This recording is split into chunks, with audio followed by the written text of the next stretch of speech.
기도하겠습니다. 사랑하는 하나님, 노마서 말씀을 통해서 우리 가운데 하시는 말씀을 들을 수 있도록 은혜를 허락해 주옵소서. 이 노마서 말씀을 제대로 알고 우리가 복음을 증거하는데 이 복음의 말씀을 온전히 알고 증거하는 우리의 삶이 될 수 있도록 하나님 우리 가운데 베푸신 그 은혜가 얼마나 놀라운지를 깨달아 알고 이 복음을 증거하는 삶이 될 수 있도록 하나님 우리를 인도해 주옵소서. 이 시간도 함께 하시는 하나님께 감사드리고 예수님의 이름으로 기도합니다. 아멘. 로마서 말씀 계속 보겠습니다. 로마서 1장 18절에서 3장 20절까지 보면 하나님의 진노에 대한 말씀을 하고 있습니다. 우리가 앞에서 봤던 하나님의 의가 나타났다라고 하는 것을 사실은 강조하는 말씀이기도 한 겁니다. 로마서 1장 18절에서 23절 말씀에 보면 하나님의 진노가 나타나는데 과연 하나님의 진노가 정당한 것인가? 라는 것에 대한 답을 주고 있고 1장 24절부터 2장 16절까지 말씀을 보면 그러면 하나님의 진노가 어떤 방식으로 나타나는가? 라고 말씀을 하면서 두 가지를 말씀하고 있는데 첫 번째는 1장 24절에서 32절에 하나님의 유기하심으로 하나님의 진노가 나타난다 라고 말씀하고 있고 2장 1절부터 16절은 하나님의 최종 심판으로 하나님의 진노가 나타나게 된다라고 설명을 하고 있습니다. 그리고 2장 17절에서 3장 8절은 바울이 제기하는 의문과 답에 대한 말씀을 하고 있고 이 말씀에 보면 하나님의 말씀을 맡은 유대인들은 그러면 어떻게 되느냐라고 하는 이 부분을 언급을 하고 있습니다. 그리고 3장 9절부터 20절 말씀은 정리를 하고 있습니다. 자, 그러면 다시 돌아와서 하나님께서 진노하시는 첫 번째 방식이 하나님의 유기하심이라고 하는 것을 우리가 살펴봤었는데요. 말씀만 좀 읽어보도록 하겠습니다.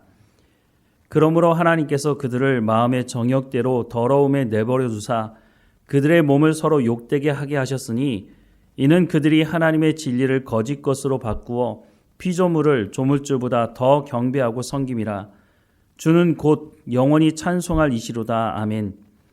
이 때문에 하나님께서 그들을 부끄러운 욕심에 내버려 두셨으니 곧 그들의 여자들도 순리대로 쓸 것을 바꾸어 영리로 쓰며 그와 같이 남자들도 순리대로 여자 쓰기를 버리고 서로 향하여 음욕이 불일듯하며 남자가 남자로 더불어 부끄러운 일을 행하여 그들의 그릇됨에 상당한 보응을 그들 자신이 받았느니라.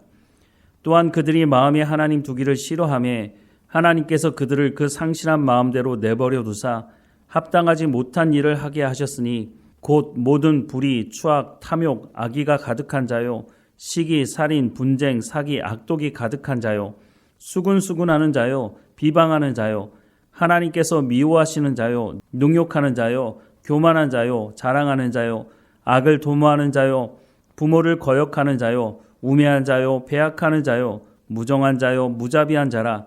그들이 이 같은 일을 행하는 자를 사형에 해당한다고 하나님께서 정하심을 알고도 자기들만 행할 뿐 아니라 또한 그런 일을 행하는 자들을 옳다 하느니라 라고 말씀을 하고 있습니다.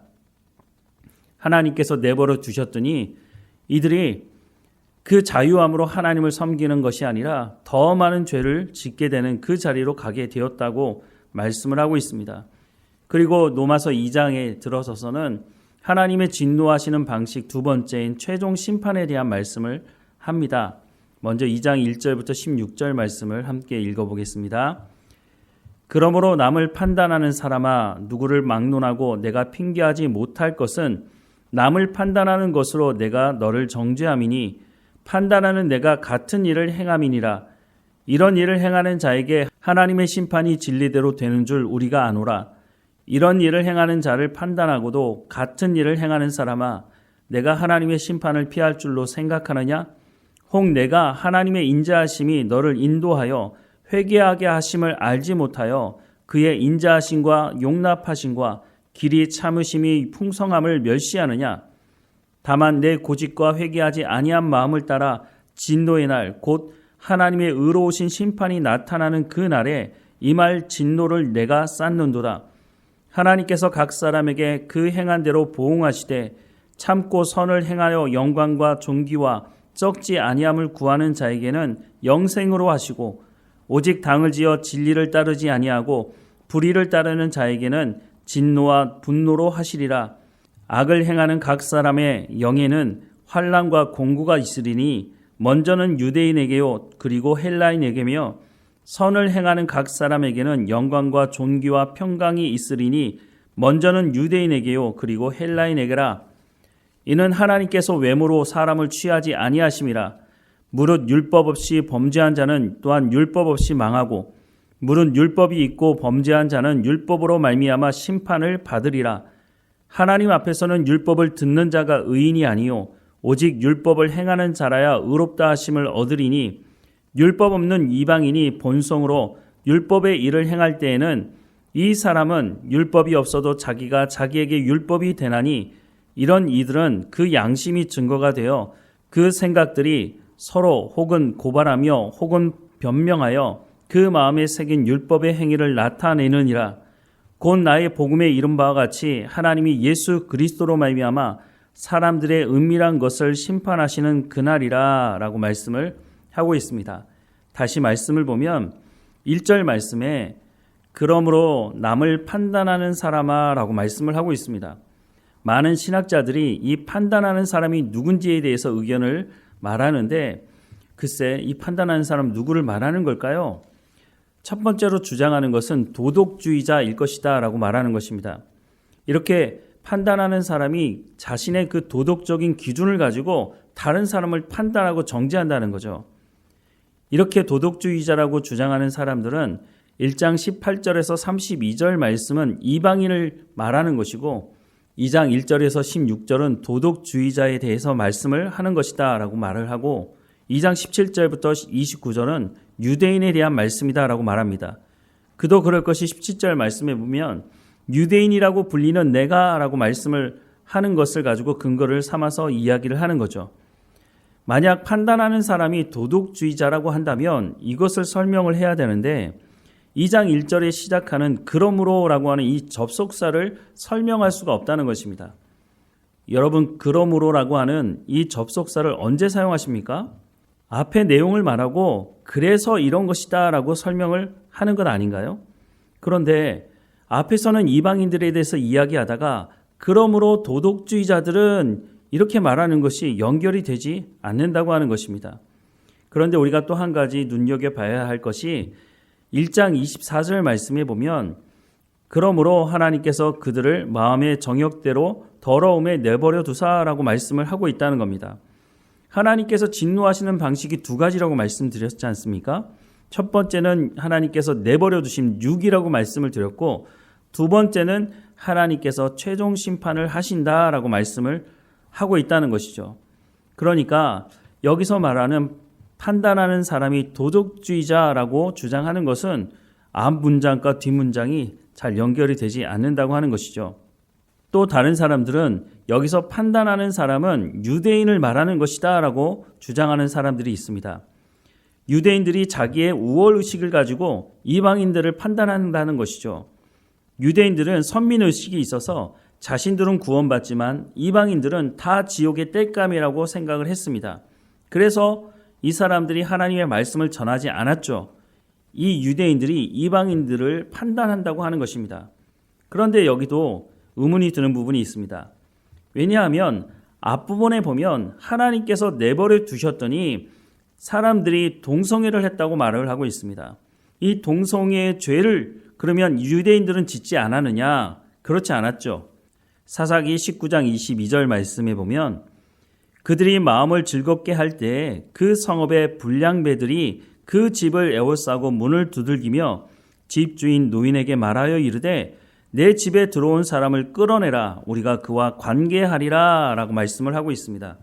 이 말씀이 어떤 말씀이냐 하면 사사시대에 레위 사람이 첩을 취했습니다. 그런데 갈등이 있어서 첩이 자기 집으로 돌아갔죠. 이 레위 사람이 이 첩을 다시 데려오는 과정이 있는데 이 데려오는 과정 속에서 날이 저물고 집에 도착하지 못하자 베냐민 지파가 있는 그 지역에서 한 노인을 만나서 그 집에 머물게 되었습니다. 그래서 그 저녁에 식사를 하고 있는데 그 성읍의 베냐민 지파 사람들 그 중에서도 불량배라고 하는 사람들이 이 집을 찾아서 이 레위 사람을 내어놓으라고 하는 것입니다. 왜냐하면 우리가 그와 관계하겠다는 겁니다. 여기서 관계하겠다고 하는 것은 성적인 것을 말하는 것입니다. 즉 유대인들 안에도 동성애가 있었다고 하는 것입니다. 그렇게 본다면 이 판단하는 사람이 유대인이라고 말하는 것은 말이 맞지가 않죠. 앞부분에 하나님께서 유기하신 그 사람들도 이 성적인 타락을 했다고 말씀하고 있는데 유대인들도 똑같이 이 동성애의 성적인 타락을 가지고 있었다고 한다면 그러므로라고 하는 것이 말이 되지 않는다고 하는 것이죠.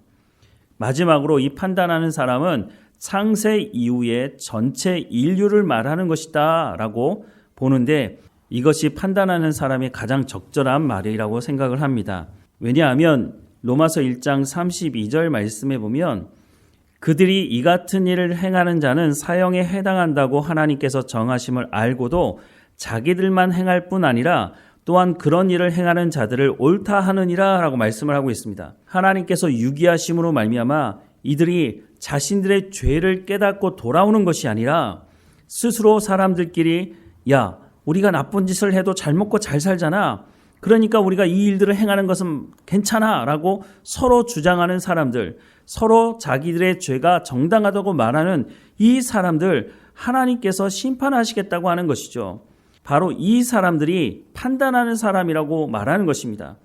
이렇게 자기들의 죄가 합당하다고 말하는 그 사람들에 대해서 이야기를 하면서 그러므로 이 남을 판단하는 사람아 누구를 막론하고 내가 핑계하지 못할 것은 남을 판단하는 것으로 내가 너를 정죄함이니 판단하는 내가 같은 일을 행함이니라 라고 말씀하고 있는 이 말씀은 1장 32절에서 말씀하신 그 자신들의 죄악을 옳다고 판단하는 그 사람들이라고 말씀을 이어서 받아서 하고 있는 것입니다.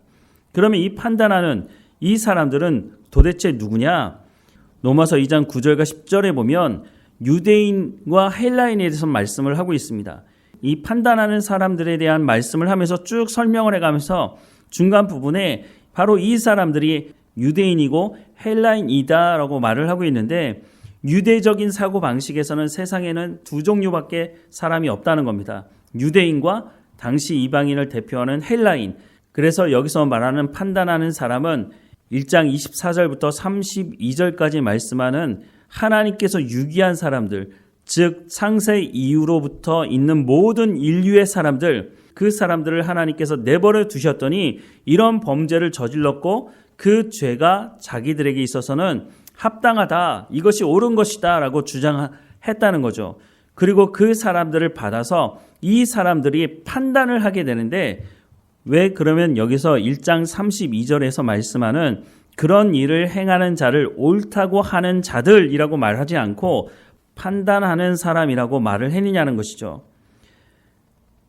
이렇게 한 중요한 이유는 하나님의 최종 심판을 염두에 두고 있기 때문인 것입니다. 하나님께서 최종 심판자로서 모든 것을 판단하시고 심판하시는 분이신데 이렇게 그런 일을 행하고도 자기들을 옳다고 생각하는 이 주장을 하는 이 사람들이 결국은 하나님의 자리까지 올라서서 하나님께서 심판하시고 판단하시는 것처럼 자기들도 그 악을 가지고 자기들의 악이 옳다고 하는 것을 판단하고 다른 사람을 정죄하는 그 역할을 하려고, 그러니까 결국은 하나님의 자리에 오르려고 하는 이 악을 저지르는 사람들이다 라고 하는 것을 말해주고 있다고 하는 것입니다. 다시 한번 로마서 2장 1절부터 말씀을 보겠습니다. 그러므로 남을 판단하는 사람아, 여기서 말하는 남을 판단하는 사람은 하나님을 떠난 모든 심판을 받는 전 세계 모든 사람들을 의미하는 것입니다. 그러므로 남을 판단하는 사람아, 누구를 막론하고 내가 핑계하지 못할 것은 남을 판단하는 것으로 내가 너를 정죄함이니 판단은 내가 같은 일을 행함이니라. 이런 일을 행하는 자에게 하나님의 심판이 진리대로 되는 줄 우리가 아노라. 이런 일을 행하는 자는 판단하고도 같은 일을 행하는 사람아, 내가 하나님의 심판을 피할 줄로 생각하느냐? 혹 내가 하나님의 인자하심이 너를 인도하여 회개하게 하심을 알지 못하여 그의 인자하심과 용납하심과 길이 참으심이 풍성하심을 멸시하느냐? 다만 내 고집과 회개하지 아니한 마음을 따라 진노의 날 곧 하나님의 의로우신 심판이 나타나는 그 날에 임할 진노를 내가 쌓는도다 라고 말씀을 하고 있습니다. 하나님께서 유기하시는 이유는 회개하고 돌이키기를 원하시는 마음이 있다고 하는 것입니다. 그런데 하나님의 인자하심과 용납하심과 길이 참으심을 멸시하는 자신들이 하나님의 자리에서 심판하려고 하는 죄를 쌓으니 하나님께서 이들을 최종 심판하실 수밖에 없다라고 하는 것을 말씀하는 거죠. 그런데 하나님께서 그러면 이 사람들을 최종 심판할 때 그 기준 원리가 무엇일까요? 그것을 6절 이하에서 말씀하고 있습니다. 하나님께서 각 사람에게 그 행한 대로 보응하시되 참고 선을 행하여 영광과 존귀와 썩지 아니함을 구하는 자에게는 영생으로 하시고 오직 당을 지어 진리를 따르지 아니하고 불의를 따르는 자에게는 진노와 분노로 하시리니 악을 행하는 각 사람의 영에는 환난과 공고가 있으리니 먼저는 유대인에게요 그리고 헬라인에게며 선을 행하는 각 사람에게는 영광과 존귀와 평강이 있으리니 먼저는 유대인에게요 그리고 헬라인에게라. 이는 하나님께서 외모로 사람을 취하지 아니하심이라 라고 말씀을 하고 있는데, 이것은 하나님께서 최종 심판을 하실 때에 그들이 행한 그 행위에 따라서 하나님께서 심판하실 것이다 라고 말씀을 하고 있는 겁니다. 그러니까 선을 행하는 사람에게는 어떻게 하신다고요? 영생으로 하시고, 악을 행하는 사람에게는 그 악에 대해 하나님께서 보응하는 합당한 심판을 하시겠다고 말씀을 하고 있는 거죠. 하나님께서 최종 심판의 근거로 그들이 행한 대로 보응하시겠다, 심판하시겠다라고 하는 것을 말씀해 주고 있습니다. 이것은 행위 구원론을 얘기하는 것이 아닙니다. 선을 행함으로 구원받을 수 있다고 말하는 것은 행위 구원론이죠. 이것을 주장했던 것이 바로 카톨릭이었고, 카톨릭이 그래서 이런 것을 근거로 해서 면죄부를 팔았던 것이죠. 카톨릭뿐만 아니라 세상의 거의 모든 종교가 선을 행함으로 구원받을 수 있다고 주장하는데, 성경은 선을 행함으로 구원받을 수 있다 주장하고 있나요? 사실은 성경에서도 선을 행함으로 구원받을 수 있다고 말씀을 하고 있습니다. 하나님의 말씀대로 순종하면 하나님께서 영생으로 하시겠다고 로마서에서도 말씀을 하고 있지 않습니까? 그런데 문제가 있죠. 하나님의 말씀은 분명히 하나님의 말씀대로 100% 순종하며 살면 영생을 얻을 수 있다라고 말씀하고 있지만, 이 땅에 그 누구도 범죄한 사람은 하나님의 말씀을 100% 다 지킬 수 있는 사람이 없다고 또한 로마서에서 말씀해 주고 있다는 것을 기억해야 한다는 것입니다. 어쨌든 다시 돌아와서 하나님께서 최종 심판을 하시는데 그 근거가 바로 우리가 어떤 삶을 살았는지, 어떤 행위를 했는지, 그것을 가지고 하나님께서 최종 심판을 하시게 된다고 하는 것입니다. 그러니 모든 사람들이 이 하나님의 심판으로부터 벗어날 수가 없다고 하는 것이죠. 그러니 인간이 절망할 수밖에 없는 것입니다. 하나님의 최종 심판의 대상이 8절과 9절 말씀을 다시 보면, 오직 당을 지어 진리를 따르지 아니하고 불의를 따르는 자에게는 진노와 분노로 하시리라. 악을 행하는 각 사람의 영에는 환난과 공고가 있으리니 먼저는 유대인에게요 그리고 헬라인에게며 라고 말씀하고 있죠. 행위 보응의 대상이 모든 이 땅에 살고 있는 모든 사람이다 라고 하는 것을 유대인이고 또 헬라인이라고 이렇게 말씀을 해주고 있는 것이죠. 누구도 하나님의 최종 심판으로부터 벗어날 수 있는 사람이 없다고 하는 것을 분명히 밝히고 있는 거죠. 또 계속해서 말씀하고 있는 것이 행위 보응의 원리, 그 기준에 대해서 말씀하면서 율법과 양심에 대한 말씀을 하고 있습니다. 유대인들에게는 율법이 있고 유대인이 아닌 사람에게는 율법이 없지 않습니까? 대신 그 사람들에게는 양심이 기준이 된다고 하는 것입니다. 12절부터 16절 말씀해 보면, 무릇 율법이 없이 범죄하는 자는 또한 율법이 없이 망하고 무릇 율법이 있고 범죄하는 자는 율법으로 말미암아 심판을 받으리라. 하나님 앞에서는 율법을 듣는 자가 의인이 아니요 오직 율법을 행하는 자라야 의롭다 하심을 얻으리니, 율법 없는 이방인이 본성으로 율법의 일을 행할 때에는 이 사람은 율법이 없어도 자기가 자기에게 율법이 되나니, 이런 이들은 그 양심이 증거가 되어 그 생각들이 서로 혹은 고발하며 혹은 변명하여 그 마음에 새긴 율법의 행위를 나타내느니라. 곧 나의 복음에 이른 바와 같이 하나님이 예수 그리스도로 말미암아 사람들의 은밀한 것을 심판하시는 그 날이라 라고 말씀을 하고 있습니다. 율법의 가장 중요한 기능 중에 하나가 무엇이냐 하면 우리가 죄인이라고 하는 것을 알게 하는 것입니다. 양심도 마찬가지입니다.